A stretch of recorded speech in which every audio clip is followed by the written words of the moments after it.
विभिन्न तरफ आयोजित स्वयं प्रभा कार्यक्रम योगदान करिथिबा समस्त पाठक पाठिका माननकु शुभ संध्या। आज BHIC 106 रो जो rise of modern west part 1 रे आज हमें आरंभ करिबा यूनिट 3 एवं यूनिट 4। यूनिट 3 रे रहिछि सामंतवाद रो पुंजीवाद रो द्वितीय अध्याय एवं भौगोलिक आविष्कार यूनिट 4 रे रहिछि। आमे गत क्लास रे आलोचना करिथिले जे पुंजीवाद रो उत्थान रो कोन सब कारण रहिछि, को कारण जोगु पुंजीवाद रो अभ्युदय हला बा तार विकास लाभ कला। तेबे यार मुख्य गोटी आधार थिला वाणिज्यिक पुंजीवाद, अर्थात पुंजीवाद एपरि एक प्रथा थिला, एपरि एक प्रणाली थिला जेउथिरे कि बणिक माने बा व्यवसायी माने कम दर रे कुशली कारीगर मानक ठारू बा कृषक मानक ठारू विभिन्न सामग्री मान क्रय करी अधिक लाभ रे समान विक्रय करिथांती, जोथि पई मार्क्सवादी माने पुंजीवाद को गोटे व्यक्तिवाद भाव से धरी नहीं थांती एवं यह शोषण गोटे मुख्य कारण बोली मार्क्सवादी बा कार्ल मार्क्स मत पोषण करथिले। तबे पुंजीवादर उत्थानर बा अभ्युदयर आउ एक कारण हेउछि सामंतवादर अवक्षय। जेतेबेले पंचदश शताब्दी रे यूरोप महादेश रे प्लेग रोग व्यापी थिला एवं कला मृत्यु हेथिला, द्रुत जनसंख्या ह्रास पाइथिला, सेतेबेले सामंतवाद उपरे एक विराट कुठारघात हेथिला। एही समय रे मध्य इंग्लैंड रे गोटे 100 वर्ष व्यापी युद्ध होइतिला जाको 100 इयर्स वार बोली कहा जाए। एही युद्ध द्वारा बहु सब सामंत माने थिले, बहु संख्या रे सामंत माने क्रमशः समाने दुर्बल होई आसिले। समाने तांको अधीन रे थिबा कौनसी कृषक मानक बा कृषिभृत्य मानक से उचित शासन करि पारि नथिले, उचित मार्ग रे समानंकर जीविका को समान नियंत्रण करि पारि नथिले, जहा फल रे सेही मानंकर अधीन रे थिबा कृषिभृत्य माने कृषक माने सामंत मानक परित्याग करथिले। एही परिप्रेक्षी रे जेतेबेले शिल्प विप्लव आरंभ हला एवं बाजार वृद्धि पाइला, शहर नगर प्रतिष्ठा हला, सेही सब कृषक माने सहराभिमुखी हेले, सामंत मानक अधीन रे समान आस्ते आस्ते कमी आसिले, जहा फल रे कि सामंतवाद क्रमशः विपदमुखी हला बा पतनमुखी हला बा अवसान हला।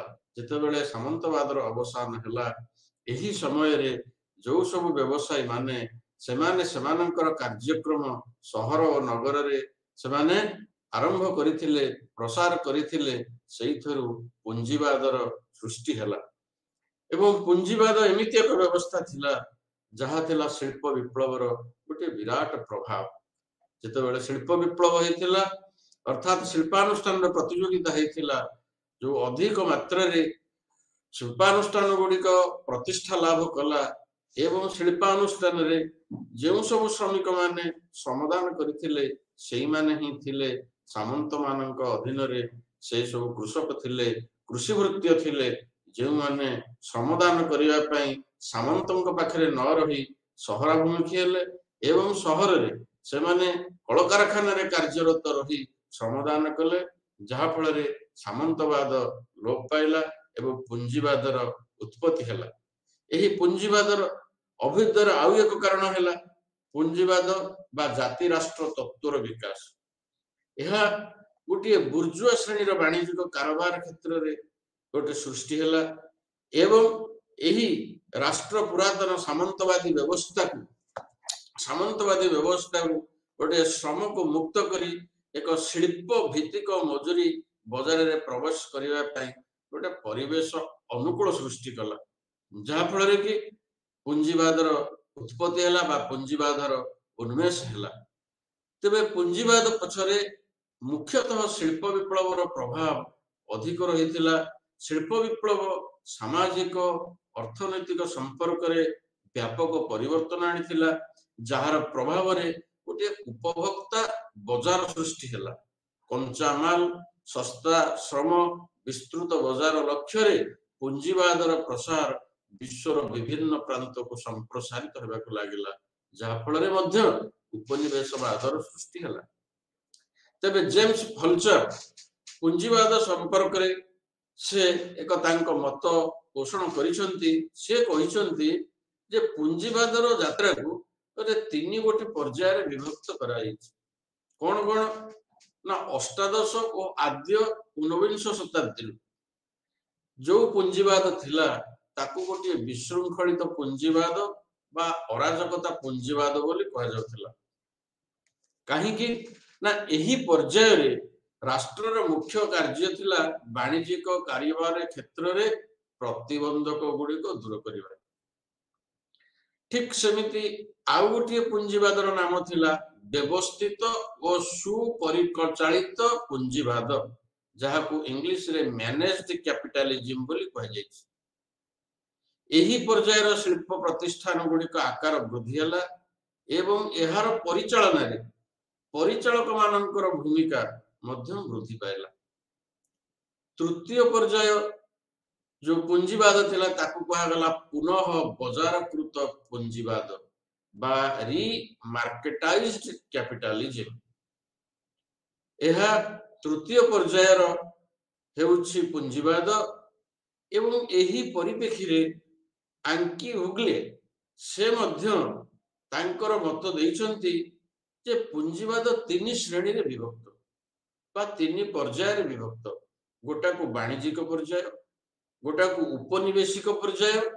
आउ गोटा को नव्य उपनिवेशवाद पर्याय बोली कहा जाय जाको इंग्लिश रे मर्केंटाइल फेज 1500 रु 1800 मसिया पर्यंत उपनिवेशिक पर्याय बा कॉलोनियल फेज हला 1800 रु 1950 मसिया पर्यंत एवं नियो कॉलोनियल पीरियड बा नव उपनिवेशवाद पर्याय होची 1950 रु 1970 मसिया पर्यंत तेणु आंगी हुगबेल से तांकर मत देइछंती जे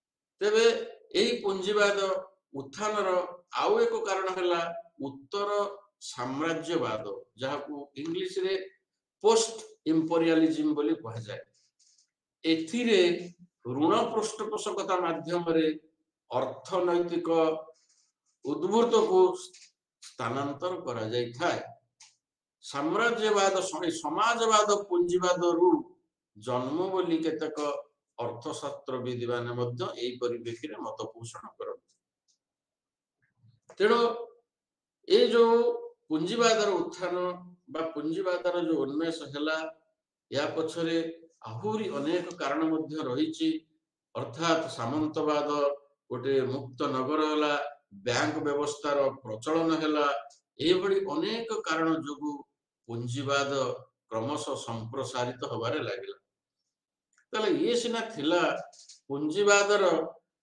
अभ्युदयर कारण काहे कि पुंजीवाद अभ्युदय हेतिला तेणु ए सब कारण को नै जदि बा पुंजीवाद अभ्युदय हेतिला किंतु पुंजीवादर जो चारित्रिक गुण गुडी को कोन थिला जाहाकू characteristics features of the capitalism बोली कहा जाय तबो तार चारित्रिक लक्षण हला कोन ना व्यक्तिगत संपत्तिर अधिकार जाहाकू राइट टू प्राइवेट प्रॉपर्टी बोली कहा जाय व्यक्तिगत संपत्तिर अधिकार कोन ना व्यक्ति निजे बा लोक माने निजे संपत्ति कल कारखाना शिल्पानुष्ठान उत्पादन क्षेत्र इत्यादि मालिक हेता एही व्यक्तिगत संपत्तिर अधिकार बल रे व्यक्ति निजे जे कौनसी परिमाणर संपत्ति को अधिग्रहण करि पारे एही संपत्ति को से निज इच्छा अनुसार निजर अधिक लाभ पाई विनियोग करि परिबो से उत्तराधिकारी सूत्र रे ए संपत्ति होई पारे किंबा हस्तांतर मध्य करि पारे ये हला पुंजीवादर चारित्रिक लक्षणर प्रथम कथा ताले पुंजीवादर चारित्रिक लक्षणर द्वितीय कथा कोन ना दर निर्धारण व्यवस्था प्राइस मेकानिज्म कौन एटा ना उत्पादन भित्तिक जोगाण जहां सप्लाई बोली इंग्लिश रे कहा जाए एवं लोक मानकर दाबी बा डिमांड सप्लाई एंड डिमांड तेबे मध्यरे सप्लाई एंड डिमांड मध्यरे बा उत्पादन भित्तिक जोगाण एवं लोक मानकर दाबी मध्यरे समन्वय रक्षा करी तथा लाभर परिमाण वृद्धि उपरे अधिक गुरुत्व देई विभिन्न सामग्रीर बजार दर निर्धारित करा जायथा ये थला पुंजीवादर आउ गोटे लक्षण अर्थात एथिरे सरकारंकर अधिक नियंत्रणरू मुक्त होइथाय पुंजीवाद अर्थनीति रूपायन रे एही उपादानर अदृश्य गुरुत्वपूर्ण अदृश्य प्रभाव गुरुत्वपूर्ण अटे जहाकू विशिष्ट अर्थनीतिज्ञ आदाम स्मिथ मध्य मत देइछन तेणु आदाम स्मिथ मतरे पुंजीवाद अर्थनीति रूपायन रे एही उपादानर अदृश्य प्रभाव गुरुत्वपूर्ण यह उत्पादन हो अदल बदल बंटन पुंजी निवेश इत्यादि प्रत्येक अर्थनैतिक कार्य को परिचालना करता है ठीक समिति पुंजीवादर आउ एक चारित्रिक गुण है कौन ना प्रॉफिट मोटिव बा लाभ मनोवृत्ति एटा साधारण कथा प्रत्येक उद्योग प्रति प्रत्येक शिल्पपति प्रत्येक पुंजीपति ओ निर्दिष्ट उद्योग निजर उत्पादित शक्ति को एमिति से माने परिचालना करंती जहा फल रे कि सेमानंकर व्यक्तिगत लाभ अधिक होइथाय बा सर्वाधिक होइथाय एहा अर्थनीति रे गोटिए सुस्थ प्रतियोगिता पाई गोटिए उन्मुक्त क्षेत्र तैयारी करिथाय this is the main part of capitalism जहा को कहा जाए प्रॉफिट मोटिव आउ एक चारित्रिक गुण है कौन ना व्यवसायिक उद्यम क्षेत्र रे स्वाधीनता बा फ्रीडम ऑफ एंटरप्राइज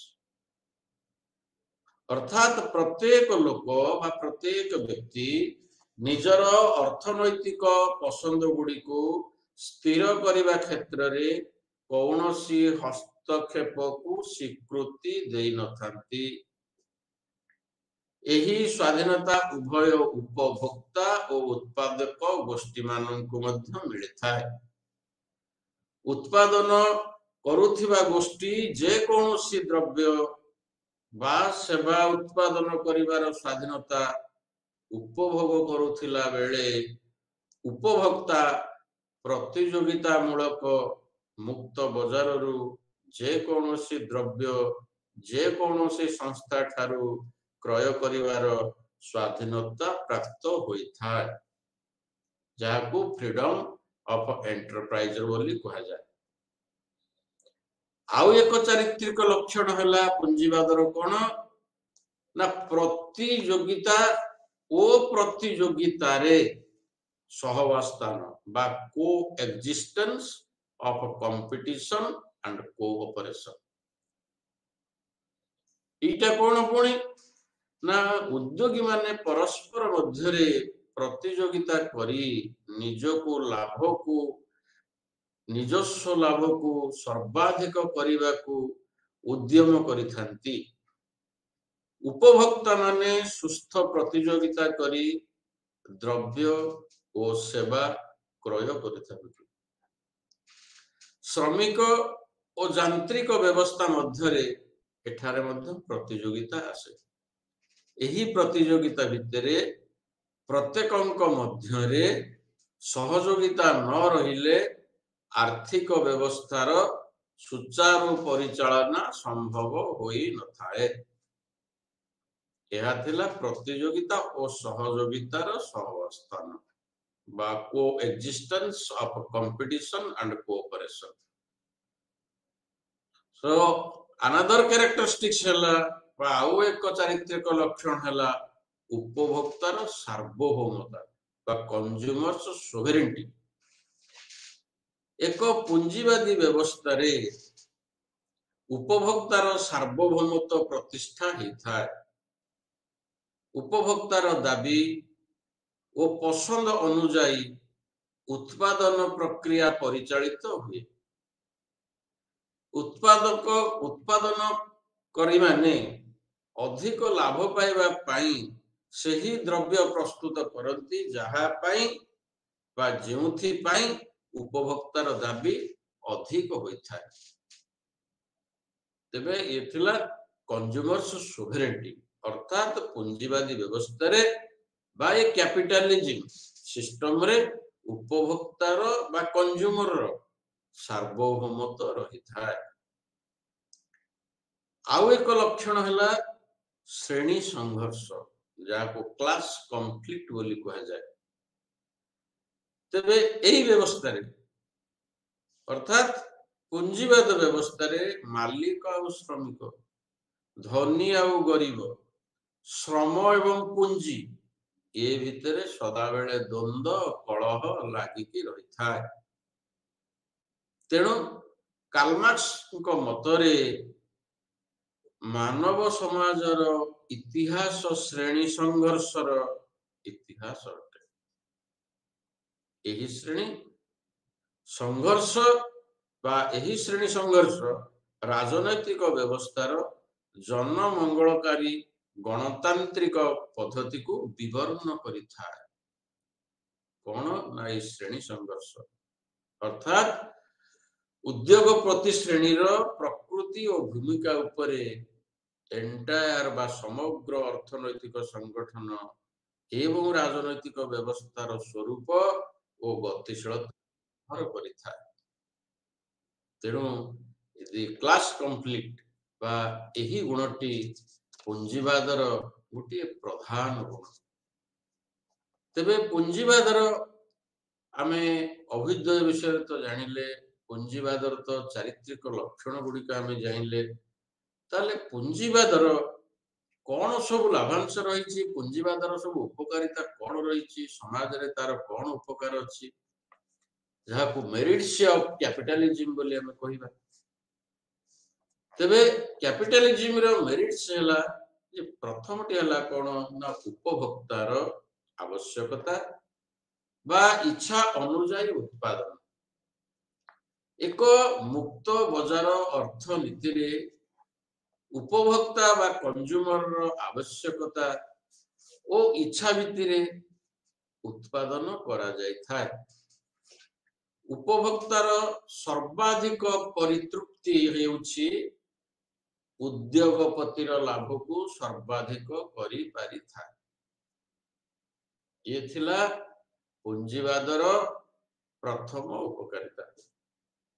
द्वितीय उपकारिता हला अधिक परिमाणर पुंजी सृष्टि और अधिक अर्थनैतिक विकास बा higher rate of capital formation and more economic growth. ये कौन ना पूंजीवाद व्यवस्था रे लोकमानंकर व्यक्तिगत संपत्तिर अधिकार रहिथिबारु सेमाने निजर आय निजर संपत्ति निजर उत्तराधिकारी सूत्र रे पाउथिबा संपत्तिर अधिक लाभप्रद विनियोग पाई इच्छा करिबा जोगु पूंजीवाद संभावना अधिक होता है बा पूंजी सृष्टिर अधिक होता है बा अर्थ सृष्टिर अधिक होता है। तेणु व्यक्ति निजर बा व्यक्ति तार संचय वृद्धि करिबारु पूंजी सृष्टि रे एहा विनियोग होता है। व्यक्ति जदि किछि संचय न करि परिबो ताहले पूंजी सृष्टि होई परिबो नाही। अधिक पूंजी निवेश बा अधिक अर्थ लगाण अधिक अर्थनैतिक विकास रे साहाय्य करे एहा साधारण कथा। ताहले आउ एक उपकारिता कोन रहला ना व्यक्ति पसंदर संक्रांत रे अधिक स्वाधीनता पाइथा। Individual gets more and more profit more and more freedom of choice. को व्यवस्था रे ना रोजगार करिबा संपत्ति अधिग्रहण करिबा, द्रव्य क्रय क्षेत्र रे निजर पसंद रखिबा, आवश्यक आय को प्राधान्य देबा, उद्योगपति व्यक्ति समूह को आवश्यक भित्तिरे उत्पादन सामग्री ओ कौशल क्षेत्र रे व्यक्ति निजर स्वाधीनता उपभोग करि पारे। मुक्त बाजार रे मध्य मुक्त प्रतियोगिता पई ए स्वाधीनता अत्यंत प्रधान अटे बा अत्यंत गुरुत्वपूर्ण अटे। से भली आउ एक उपकारिता हला संबलर सर्वाधिक उपयोग बा मैक्सिमम यूटिलाइजेशन ऑफ रिसोर्स। एथिरे सीमित संबलर सर्वाधिक उपयोग उपरे उत्पादनकर्ता गुरुत्व दिए, कारण यह फल तार लाभ सर्वाधिक हो पारे, नचेत से क्षति सहिबा को बाध्य। यह पुंजीर सठिक तथा सर्वोत्तम उपयोग करिथाय। से भली आउ एक मेरिट हला उन्नत मानर द्रव्य और सेवा उत्पादन।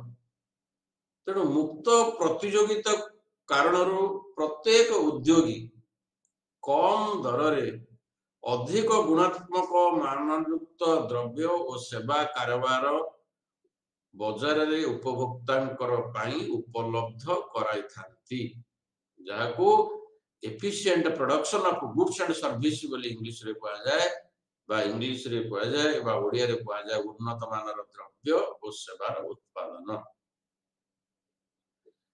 आउ गोटे उपकारिता हला मोर फ्लेक्सिबल, अर्थात यह अधिक नमनीय अटे। कौन से ना पुंजीवादी उद्योगी उपरे सीमित बाह्य हस्तक्षेप रही से उत्पादन सामग्री बा उत्पादित सामग्री ओ प्रणाली क्षेत्र रे निजर स्वाधीनता निष्पत्ति नहीं पारे।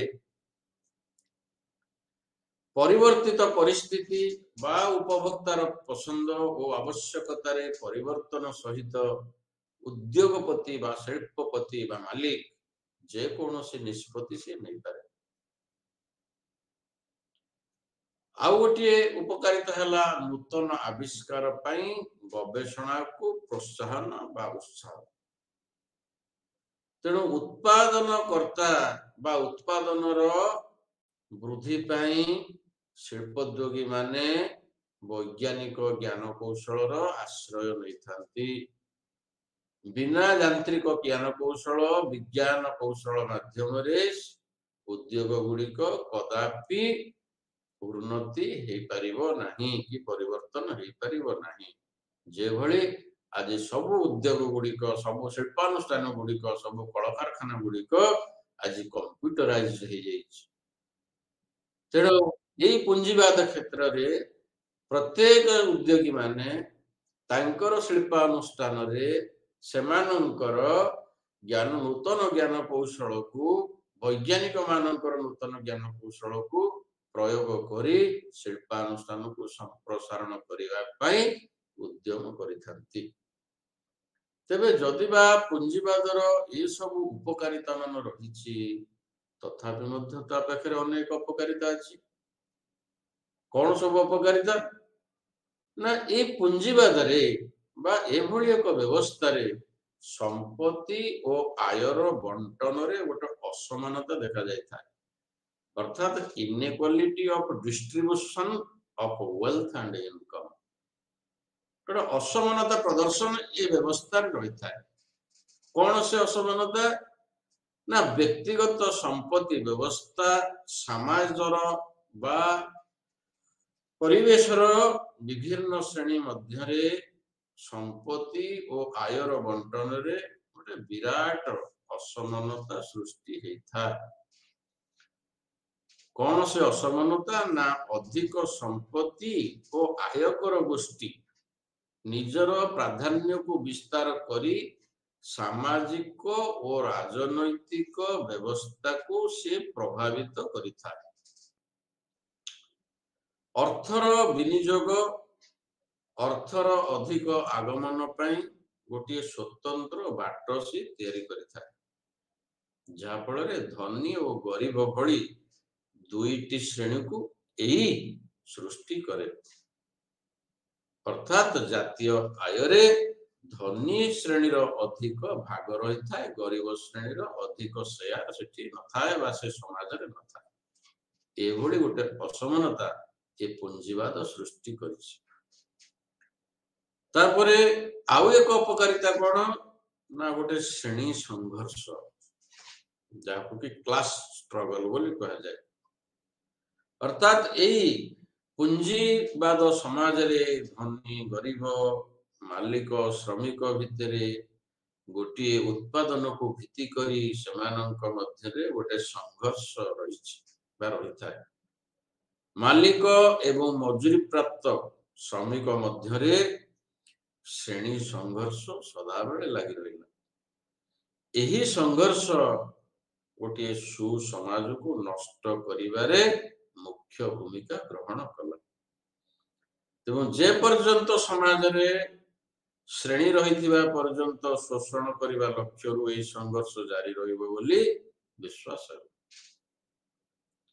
तेरे आउ गोटे कौन ना अत्यधिक प्रतियोगितार कुप्रभाव जो शिल्पानुष्ठान प्रतियोगिता जो शिल्पोद्योगी मानकर जो प्रतियोगिता से सब प्रतियोगिता यह समाज उपरे गोटे विराट आघात सृष्टि करथिला। समाज रे गोटे विराट द्वंद्व सृष्टि करथिला, जहा फल रे कि समाज एक शांत वातावरण दे आ परिचालित होई पारि नथिला। सेमिति सामाजिक व्ययलाभ अधिक थिला बा सामाजिक भार मध्य एथिरे अधिक रहिला। एकचाटिया शोषणकारी मानकर मध्य एठारे प्रभाव रहिला एही पुंजीवाद व्यवस्था रे।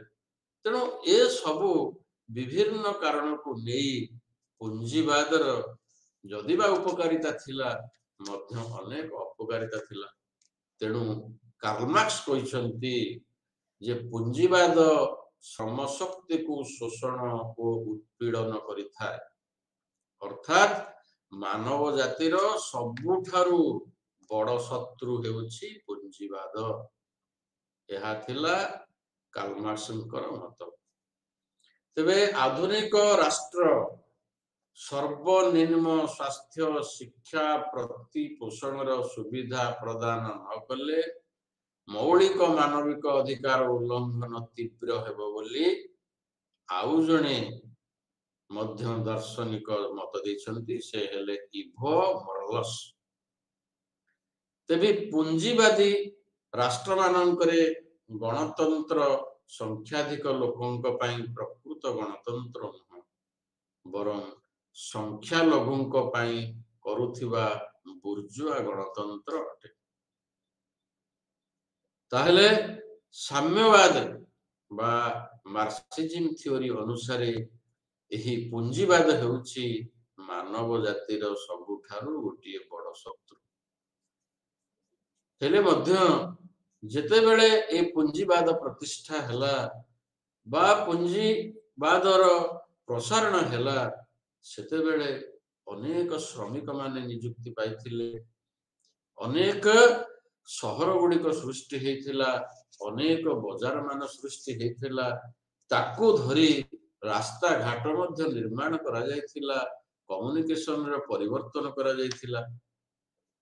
तेबे सामग्रिक दृष्टिकोण रु देखिले जदिबा पुंजीवादर अपकारिता समाज रे रहिथिला तथापि मध्य श्रमिक माननकु नियुक्ति रे एई व्यवस्था बहु गुण रे सहाय्य करिथिला।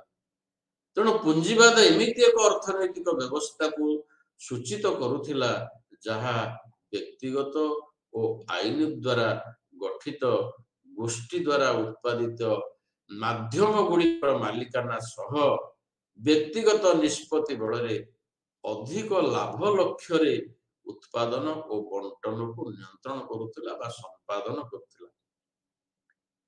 तेबे पुंजीवाद एक सामाजिक व्यवस्था जहा व्यक्तिर अधिकार उपरे पर्यवेसित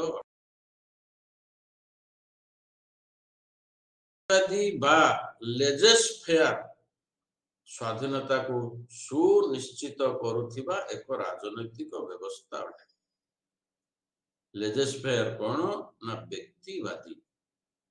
तेबे एही पुंजीवाद व्यक्तिवादी स्वाधीनता को सुनिश्चित करिथाए बोली दार्शनिक मानकर मत बा शास्त्रविद मानकर मत।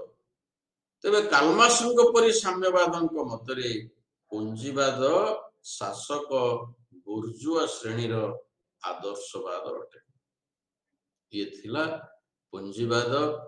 तापरे आमे आउ गोटे आलोचना चक्र को आसीबा बा आउ गोटे यूनिट बा अध्याय को आसीबा सेटा हला भौगोलिक आविष्कार। जो भौगोलिक आविष्कार जोगु पुंजीवादर मध्य संप्रसारण घटितिला।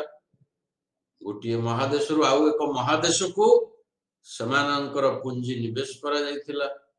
गोटे देश रु आउ गोटे देश को मध्य लोकमानंकर व्यवसायी मानंकर शिल्पोद्योगी मानंकर मध्य यातायात आरंभ हला। जहा फल रे वाणिज्यर संप्रसारण हला, शिल्पर संप्रसारण हला, कल कारखानार मध्य संप्रसारण घटिला। ताले कौन से भौगोलिक आविष्कार केबे हला ताको से आविष्कार कला के से पर्याय रे आमे टिके इतिहास भीतर को प्रवेश करिबा। ताहले जेते बेले ए पृथ्वी रे समुद्रर गतिपथ निर्णय हेई नथिला सेते बेले मध्य अनेक साधव माने जहा कहे जाए व्यवसायी माने सेमाने मध्य समुद्र रे यात्रा करी वाणिज्य विकास करथिले। किंतु पंचदश और षोडश शताब्दी रे जो यात्रा हेतिला बा समुद्रिक यात्रा हेतिला बा समुद्रिक अभियान हेतिला बा जल यात्रा हेतिला ताहा थिला गोटे गुरुत्वपूर्ण पदक्षेप। मध्ययुगीय मनुष्य विश्व विषय रे कौनसी कथा जणा नथिला। पृथ्वी संबंध में नाना किंबदंतीकार धारणा सबुआडे प्रचलित थिला। आमे समस्त जानिचे पृथ्वी गोलाकार बोली लोक माने केही भी जानि नथिले। भिन्न भिन्न महादेश और महासमुद्र अच्छी बोली केही जानि नथिले। तेणे जल स्थल भाग भितर मध्य कहार से भली धारणा नथिला। समस्तिंकर अंधविश्वास थिला जे समुद्र रे जल राक्षस रहिछि एवं पृथ्वी जेहेतु समतल तार कौनसी ना कौनसी स्थान रे सीमा सरीची जदि किए जानती ताले सेठारे से पाताल को खसी चली जीवो। ताले ए भली जो सब भ्रांत धारणा थिला ये भ्रांत धारणा केमिति दूरीभूत हैला एवं लोक माने केमिति समुद्र गर्भ को प्रवेश करी बा भौगोलिक आविष्कारक माने समुद्र गर्भ को प्रवेश करी समुद्रर गतिपथ बा समुद्रिक रास्ता से माने निर्माण करथिले बा आविष्कार करथिले। तबे जेते बेले ख्रिस्टियन एवं इस्लाम को मध्य रे गोटे धर्मीय युद्ध लागितला जहा को क्रुसेड वार बोली कहा जाए। एही समय रे अनेक यूरोपीय माने बाध्य होई भूमध्य सागर मध्य दे यातायात करिबा आरंभ कले।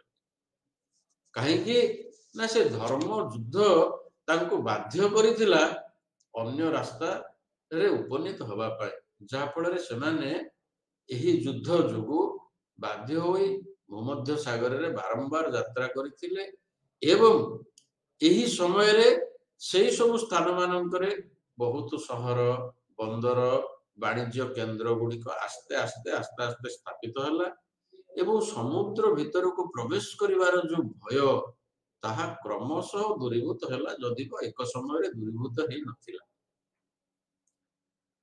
एही समय बेलको मार्कोपोल से स्थल भाग रे दीर्घ यात्रा करी अनेक देश विदेशर कथा को से प्रकाश करिथिले। अर्थात से पैलेस्टाइन हो आर्मेनिया मेसोपोटामिया पारस्य बखल पामीर काशगार खोटान इत्यादि सब अतिक्रम करी से अनेक दिन पर्यंत पदयात्रा रे थिले एवं अनेक स्थान से परिभ्रमण करिथिले।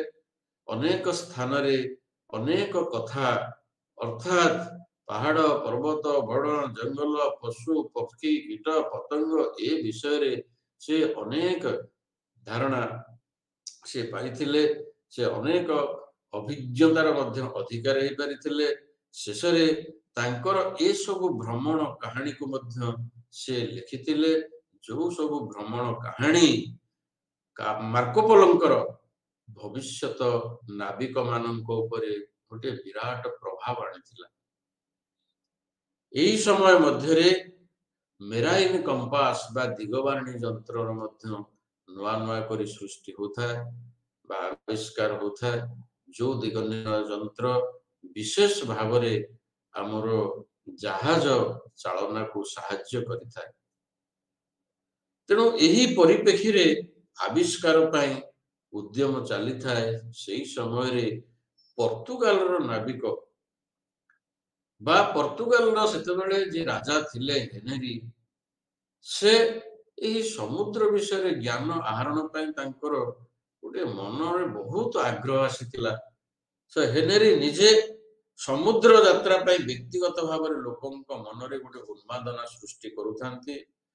ଜଳଯାତ୍ରା ପାଇଁ ତାଙ୍କର ବହୁତ ଆଗ୍ରହ ଥିବାରୁ ତାଙ୍କୁ ନାବିକ ହେନେରୀ ବୋଲି କୁହାଯାଏ ବା ପ୍ରିନ୍ସ ହେନେରୀ ଦି ନାଭିଗେଟର। ତେଣୁ ଏଥିପାଇଁ ମଧ୍ୟ ସେ ନୌବିଦ୍ୟା ଉପରେ ପାଠ ଅଧ୍ୟୟନ କରିବା ପାଇଁ ଗୋଟେ ସ୍ୱତନ୍ତ୍ର ବିଦ୍ୟାଳୟ ଖୋଲିଥିଲେ। ଯୋଉ ବିଦ୍ୟାଳୟରେ ଅନେକ ଛାତ୍ର ମାନଙ୍କୁ ସେଠାରେ ଅନ୍ତର୍ଭୁକ୍ତ ହେବାକୁ ପଡ଼ିଥିଲା ବା ସେଥିରେ ଅଧ୍ୟୟନ କରିବାକୁ ପଡ଼ିଥିଲା। ସେଥିରେ କେବଳ ଭୌଗୋଳିକ ଆବିଷ୍କାର ବିଷୟ, ଜଳଯାତ୍ରା ବିଷୟ, ସମୁଦ୍ର ଯାତ୍ରା ବିଷୟରେ ସେ ସମୟରେ ସବୁ ପଢ଼ା ଯାଉଥିଲା। ତେଣୁ ଏହି ପରିପ୍ରେକ୍ଷୀରେ ଜଣେ ଉଦୀୟମାନ ଯୁବକ ଯିଏ ଥିଲେ ଇଟାଲୀର ନାଗରିକ, ସେ ତାଙ୍କ ନାଁ ହେଉଛି କଲମ୍ବସ୍। ଏକ ସାଧାରଣ ପରିବାରରେ ଜନ୍ମଗ୍ରହଣ କରିଥିଲେ ମଧ୍ୟ ଯୁବକ ଅବସ୍ଥାରେ ତାଙ୍କର ଜଳଯାତ୍ରା ପାଇଁ ମନରେ ସଦାବେଳେ ଉନ୍ମାଦନା ଥିଲା। ତାଙ୍କର ସଦାବେଳେ ସାହସ ଥିଲା। ସଦାବେଳେ ତାଙ୍କର ଆଗ୍ରହ ଥିଲା ଜଳଯାତ୍ରା ପାଇଁ ବା ସମୁଦ୍ର ଯାତ୍ରା ପାଇଁ ବା ଭୌଗୋଳିକ ଆବିଷ୍କାର ପାଇଁ। କେମିତି ନା ମାର୍କୋପୋଲୋଙ୍କର ସେ ଭ୍ରମଣ ବୃତ୍ତାନ୍ତକୁ ସେ ଅଧ୍ୟୟନ କରି ତାଙ୍କର ବହୁ ଆଗ୍ରହ ବଢି ଯାଇଥିଲା। ଏହି ପରିପ୍ରେକ୍ଷୀରେ ଯୋଉ ବାର୍ଥେଲୋମ ଡ୍ୟାସ ନାମକ ଜଣେ ବ୍ୟକ୍ତି, ଯିଏକି ପର୍ତ୍ତୁଗୀଜ ନାବିକ ଥିଲେ, ଆଫ୍ରିକା ମହାଦେଶରେ ସେ ପ୍ରବେଶ କରିଥିଲେ ପ୍ରଥମେ 1486 ମସିହାରେ। ସେଠାରେ ସେ ସମୁଦ୍ରରେ ଯେତେବେଳେ ଯାଇ ସେଠାରେ ସେ ପଦାର୍ପଣ କରିଛନ୍ତି, ସେ ସ୍ଥାନ ପୁରା ଝଡ଼ ତୋଫାନ ଲାଗି ରହିଥିଲା। ତେଣୁ ସେ ସ୍ଥାନର ନାମ ଦେଇଥିଲେ ବାର୍ଥୋଲୋମ ଡିଆଜ, ଯେ କେପ୍ ଅଫ ଷ୍ଟର୍ମ ବା ଝଡ଼ ଝଞ୍ଜାର ଅନ୍ତରୀପ। ତାପରେ ପରେ ସେଠାରେ ସେ ଭାରତ ଯିବା ପାଇଁ ସମୁଦ୍ର ପଥରେ ସେମାନେ ସେ ବାହାରି ଆସିଥିଲେ ବା ଜଳଯାତ୍ରା ଆରମ୍ଭ କରିଥିଲେ।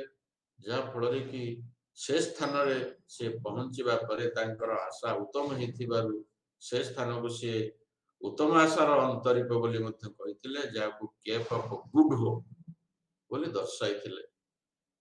ତେବେ କଲମ୍ବସ୍ ଏହି ପରିପ୍ରେକ୍ଷୀରେ ବାର୍ଥୋଲୋମ ଡିଆଜଙ୍କର ମଧ୍ୟ ଏ କଥାକୁ ସ୍ମରଣ କରିଥିଲେ ଏବଂ ମାର୍କୋପୋଲୋଙ୍କର ଭ୍ରମଣ ବୃତ୍ତାନ୍ତକୁ ସେ ମଧ୍ୟ ଜାଣିଥିଲେ।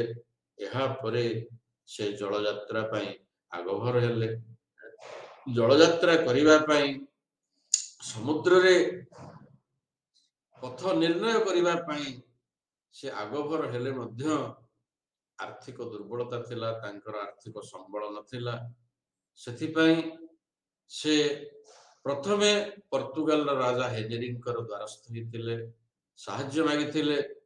କିନ୍ତୁ ହେନେରୀ କଲମ୍ବସଙ୍କର ଯୋଉ ଯାତ୍ରାକୁ ସେ ପସନ୍ଦ କରିନଥିଲେ, ସେ ରାସ୍ତା ପ୍ରତି ତାଙ୍କର ଆଗ୍ରହ ନଥିଲା।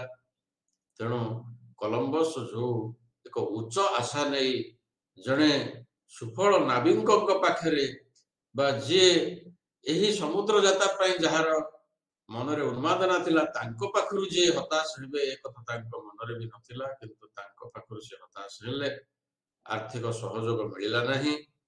ଶେଷରେ ସେ ନିଜେ ଏବଂ ତାଙ୍କର भाई बा भ्राता दुई जण जाक दुईटी देश को गले साहाय्य पाई ये निजे आसिले स्पेन तांको भाई की पठैथिले बा तांकर भ्राता को से पठैथिले इंग्लैंड को किंतु इंग्लैंड रे तांको भ्राता सेठी तो से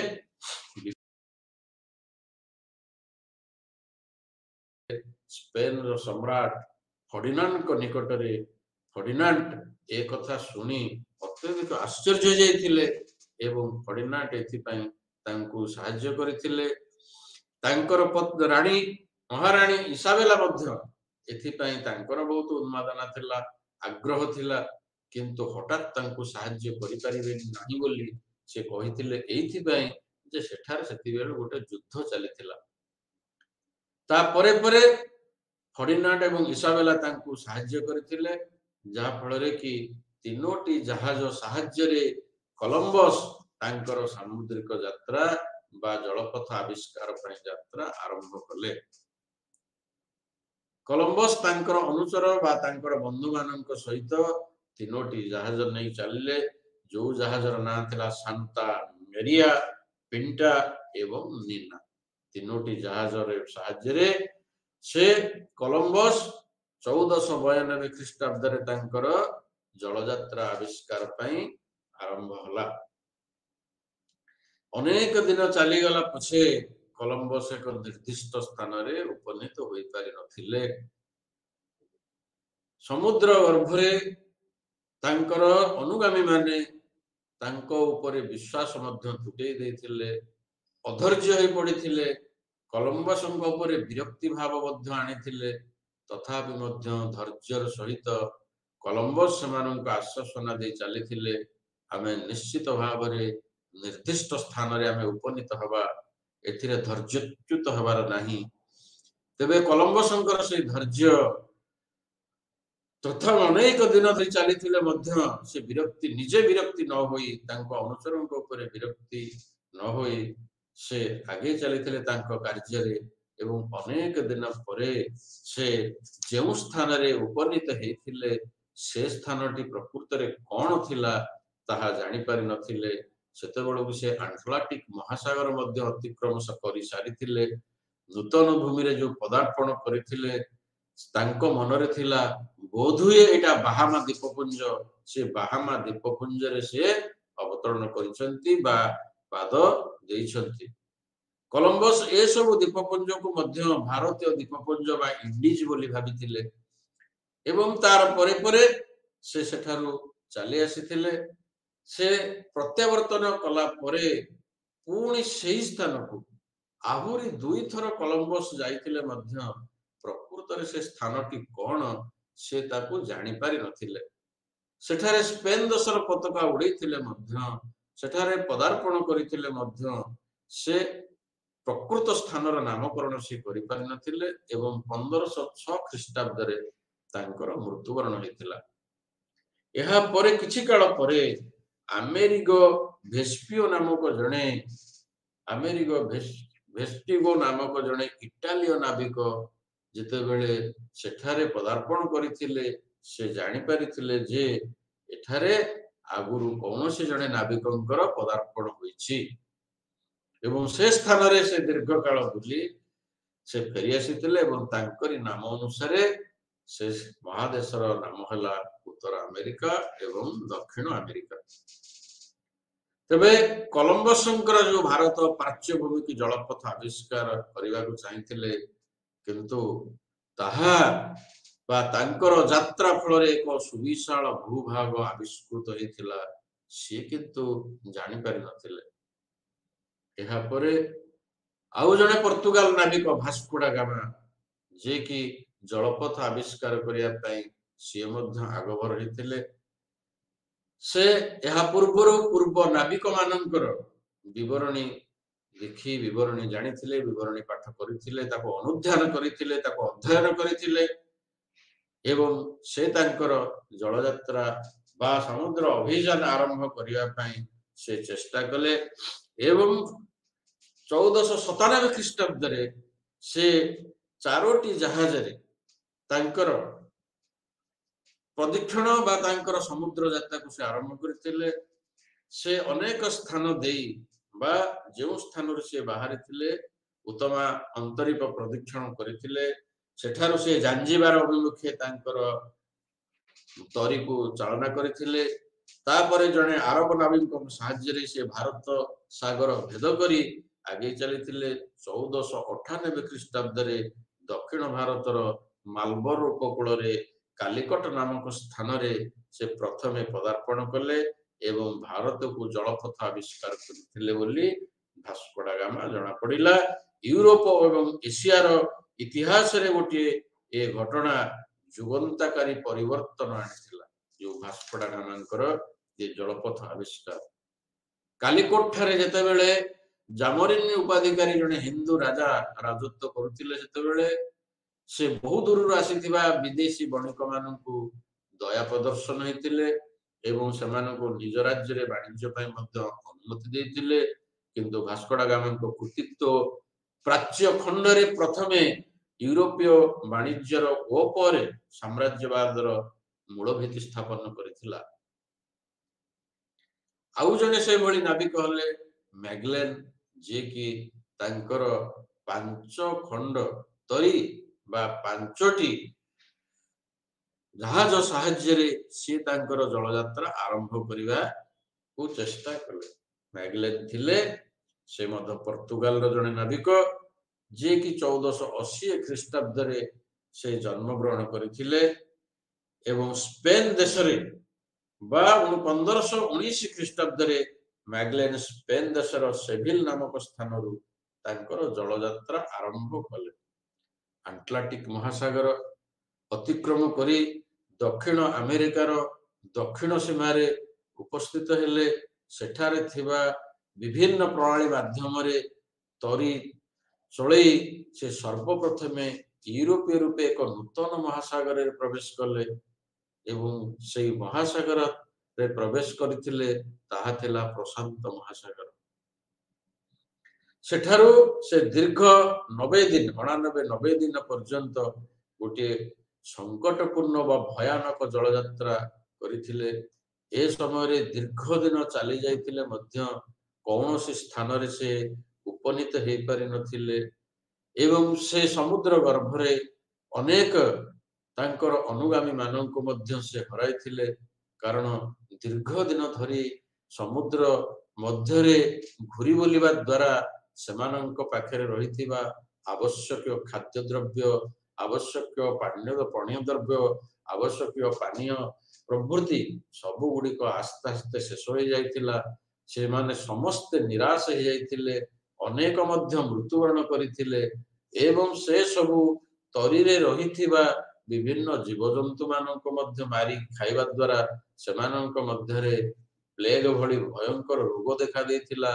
रोगाग्रस्त होई समुद्र मध्य रे यात्रा समय रे सेही मैगलेनकर अनुचर माध्यम मध्य मृत्युवरण बहु संख्या रे करथिले जहा फल रे कि मैगलेन अधैर्य न होई मध्य से तांकर कार्य रे आगे चलिथिले एवं से मैगलेन जेतेबेले एक नूतन स्थान रे पदार्पण कले सेतेबेले देखा गला जे मैगलेन एक नूतन स्थान आविष्कार करिसंती एवं तत्क्षणात से फेरी आसीचंती।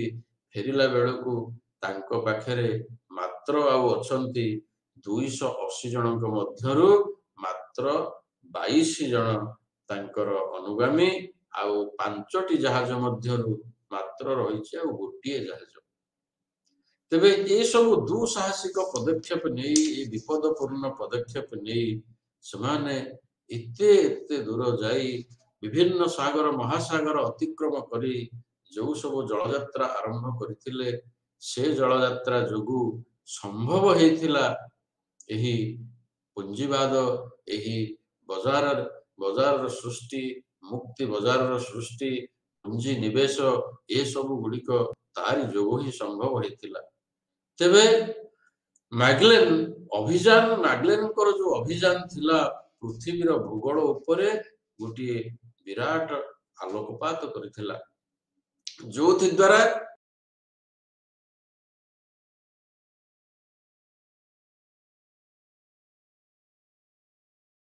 मनुष्य गोटे स्थान बाहरिले निर्दिष्ट भावरे निर्दिष्ट भावरे से तार पुनर्बार से स्थान रे पहुंची पारिबो बोली से कथा मध्य से सूचना दे पारिथिले। से स्पेन देश यात्रा आरंभ करी आटलांटिक अतिक्रम करी प्रशांत महासागर रे प्रवेश पुणी प्रशांत महासागर अतिक्रम करी भारत महासागर रे प्रवेश भारत महासागर अतिक्रम करी पुणी आटलांटिक महासागर रे प्रवेश ओ स्पेन देश को प्रत्यावर्तन ए सब थिला से समय दृष्टि मनुष्यर वास्तविक अद्भुतपूर्ण कृतित्व। तेबे ए जो भौगोलिक आविष्कार गुड़िक मनुष्यर चिंताधारा को संपूर्ण रूपे परिवर्तन करदेला। जो अंधविश्वास मनुष्यर थिला से अंधविश्वास को दूरीभूत करदेला। मध्य जुगर लोक माने पृथ्वी को जेपरी भाव में कल्पना करुथिले ताहा सबुदिन पई लोप पाईगला। पृथ्वीर प्रकृत परिचय पाइबा पई गोटिए स्वतंत्र मार्ग बा स्वतंत्र पथ गोटे उन्मुक्त है जो जोगु आधुनिक जुगर आरंभ सांग को भौगोलिक आविष्कार मानकर मध्य उन्मेष हेतिला। एही समय रे आउ जने नाविकଙ୍କର मध्य यात्रा आरंभ हेतिला। तांकर नाम थिला जने स्पेन यात्री थिले से थिले ड्रेक बा जाहाको फ्रांसिस ड्रेक बोली कहा जाए। तबे फ्रांसिस ड्रेक 1540 रु 1596 पर्यंत तांकर थिला समय काल। इंग्लैंड रे 1540 ख्रीष्टाब्द रे से जन्म ग्रहण करथिले। स्पेन और पोर्तुगाल रो धनरत्नपुर बा धनरत्न पूर्ण जहाज गुडी करू धनरत्न अपहरण करिवारे सेते बेले से कुख्यात लुंठनकारी थिले। तांकर द्रुत गति रे तांकर द्रुत प्रगतिर दक्षता सह से नौयात्रा करिवार मध्य निपुणता हासिल करथिले एवं एथिपाई तांको इंग्लैंड रो रानी एलिजाबेथ मध्य तांको प्रशंसित करथिले। तेबे स्पेन सह इंग्लैंड रो जते बेले शत्रुता लागिथिला से कारणरू रानी ड्रेकों को स्पेन फेरंता धनरत्न पूर्ण जहाज गुडी को लुंठन करिया पय मध्य से प्रवर्तित थिले। रानी को शुभ दृष्टि रे आसीबा परे से जहाज रे पृथ्वी परिक्रमा पय मध्य आग्रह प्रकाश कले काहेकि ना से राज पृष्ठपोषकता हासिल करथिले। रानी तांको सम्मानित करथिले प्रशंसित करथिले सेथि पय से पृथ्वी परिक्रमा करिया पय आगभर हेथिले। तेबे अल्प केतोटी द्रुतगामी जहाज धरी फ्रांसिस ड्रेक 1578 ख्रीष्टाब्द रे नौयात्रा रे बा समुद्र यात्रा रे बाहरी प्रथमे से पेरू रे पहुंचिले। सेठारे से गोल्डन हाइंड नामक विख्यात जहाज रे प्रशांत महासागर देई से यात्रा आरंभ कले। 3 मासर असह्य कष्ट यात्रा परे से ईस्ट इंडीज रो स्लाइस उपकूल रे पहुंचिले। सेठारे बा सेठू भारत महासागर देई जल यात्रा अब्याहत रखी दक्षिण अफ्रिका रे आसी मध्य पहुंचिले। तापरे ड्रेक उत्तम आशा अंतरिम प्रदक्षिण करी आटलांटिक महासागर रे पुणी से प्रवेश करी 1580 ख्रीष्टाब्द रे जो स्थान रो इंग्लैंड रो जाइथिले से इंग्लैंड रे मध्य पुणी आसी पदार्पण कले। तेबे ये होउछंती केसे ना फ्रांसिस ड्रक हेउछंती प्रथम नाविक जे कि सो देहरे प्रथमे पृथ्वीर चतुर्पार्श्व रे जलभाग देई प्रदक्षिण करथिले बा यात्रा करथिले। तांकर एही अतुलनीय दुसाहसिक कार्य पई इंग्लैंड रो रानी एलिजाबेथ प्रख्यात रानी एलिजाबेथ तांको नाइट उपाधि रे मध्य घोषित करथिले। तांकर एही नौयात्रा फल रे इंग्लैंड रो नौ वाणिज्य रे अग्रणी भूमिका लाभ करथिला एवं एक विशाल प्रतिष्ठा एक विशाल साम्राज्य प्रतिष्ठा केबे भी सूर्य अस्त हेउ नथिला एक कथा समस्त जानନ୍ତି। इंग्लैंड यही नौयात्रार आश्रय नहीं समुद्र पथर आश्रय नहीं तार जो शिल्प विप्लव होता तार शिल्पानुष्ठान को संप्रसारण करथिला जदि शिल्प विप्लव इंग्लैंड रे हेतिला किंतु यदि नौयात्रा आविष्कार हे नथांता भौगोलिक आविष्कार हे नथांता ताहले इंग्लैंड रो से शिल्प विप्लव गोटे सीमिया रे बा गोटे सीमित समय मध्यरे से रही जाई थांता तार विकास लाभ होई पारि नथांता तेणु जो समय रे नवजागरण रही जो समय ज्ञानर नवीकरण होती जो समय शिल्प विप्लव होती समय जलपथ आविष्कार होती भौगोलिक आविष्कार होती जहाँकि शिल्प विप्लव को परिपूर्ण करिछि शिल्प विप्लव को गोटे उच्च स्तर रे नहीं बा शीर्ष रे नहीं रखिछि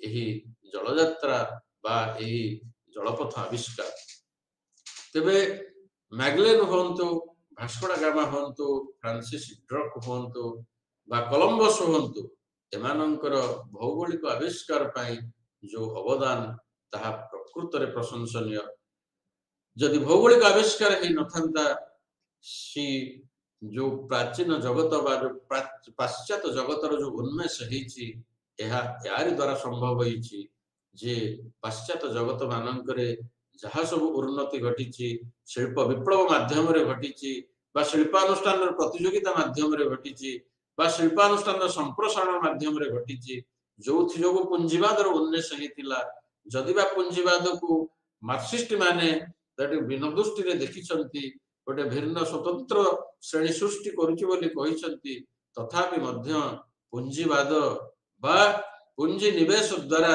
समाजर अनेक कांशरे उन्नति घटी समाजर सामाजिक राजनैतिक एवं अर्थनैतिक व्यवस्था परिवर्तन होइछि ए कथा समस्त भी जानिबा को ग्रहण करने को बाध्य जेतेबेले सामंतवादर प्रादुर्भाव चली थाए जेतेबेले सामंत मानकर अधीन रे श्रमिक माने अति दुर्दिन रे काल काटुथंती शोषित निष्पेषित होई जेतेबेले समानंकर जीवन जीविका को परिचालना करूथंती वर्ष वर्ष धरी शह शह वर्ष जेतेबेले परिचालित ही चली थाए सेतुर मुक्ति पाइबा को समाने योग्य नथिले एही समय रे जलपथर जो आविष्कार हैला बा सामुद्रिक पथर जो आविष्कार हैला बा भौगोलिक आविष्कार हैला जो प्रशांत महासागर हो बा अटलांटिक महासागर हो ए जो सब आविष्कार हैला लोकमानंकर मनरे एक नूतन अनुवादना हैला एहा द्वारा जो पुंजीवादर सृष्टि हैला एही पुंजीवाद जोगु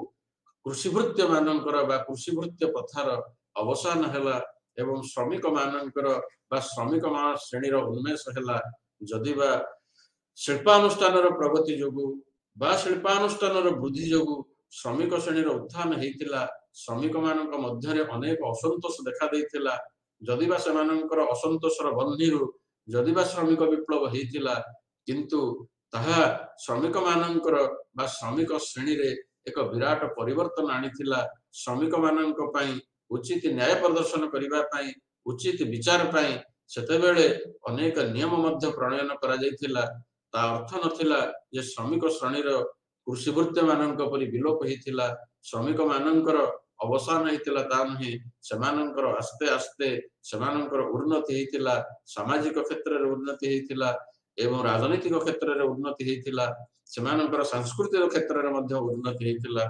समाजर अनेक उन्नति सही मानंकर एही पुंजीवाद जो हेतिला जो पुंजीवाद समाज रे आर्थिक व्यवस्था रे एक विराट परिवर्तन आनिथिला सेही श्रमिक माने आ ग्रामांचल रे न रही सहरा भूमि हेतिले एवं शहर रे रही सेमानंकर जीविका निर्वाह रे निजको मनोनिवेश करिथिले सेमानंकर सामाजिक व्यवस्था रे उन्नति आनिथिले सेमानंकर राजनीतिक क्षेत्र रे मध्य उन्नति आनिथिले अर्थनैतिक क्षेत्र रे सेमानंकर सुच्छलता प्रदर्शन हेतिला तेबे ए भौगोलिक आविष्कार केवल जे समुद्रर गतिपथ निर्णय करिथिला ता नह सामुद्रिक अभियान करिथिला ता नह एही भौगोलिक आविष्कार जोगु बा सामुद्रिक गतिपथ निर्णय जोगु पुंजीवादर विकास हेतिला शिल्पर विकास हेतिला शिल्पानुष्ठानर संप्रसारण हेतिला ଏହା ଯେ କେବଳ ଗୋଟିଏ ସ୍ଥାନରେ ରହିଥିଲା ତା ନୁହେଁ।